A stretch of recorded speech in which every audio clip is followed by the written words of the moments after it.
حضرت عبداللہ بن ابی اوفا رضی اللہ عنہ کہتے ہیں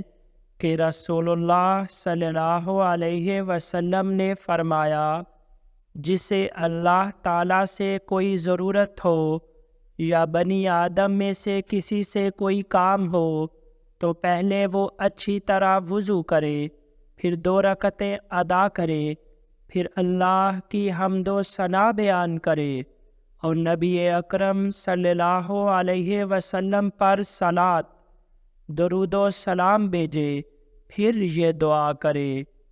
لا الہ الا اللہ الحلیم الکریم، سبحان اللہ رب العرش العظیم، الحمد للہ رب العالمین، اسألک موجبات رحمتک وعزائم مغفرتک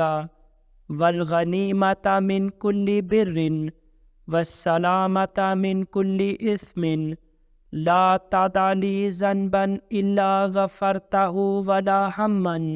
الا فرجتہ ولا حاجۃ ہی لک رضا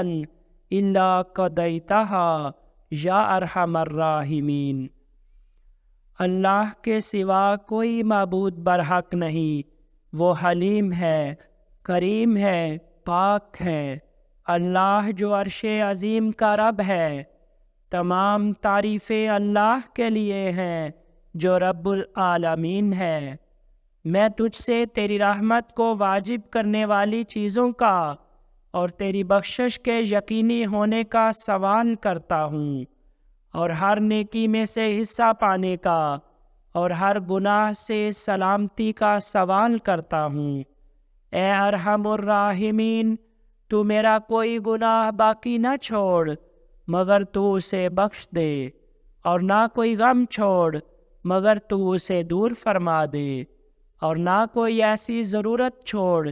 جس میں تیری خوشنودی ہو مگر تو اسے پوری فرما دے۔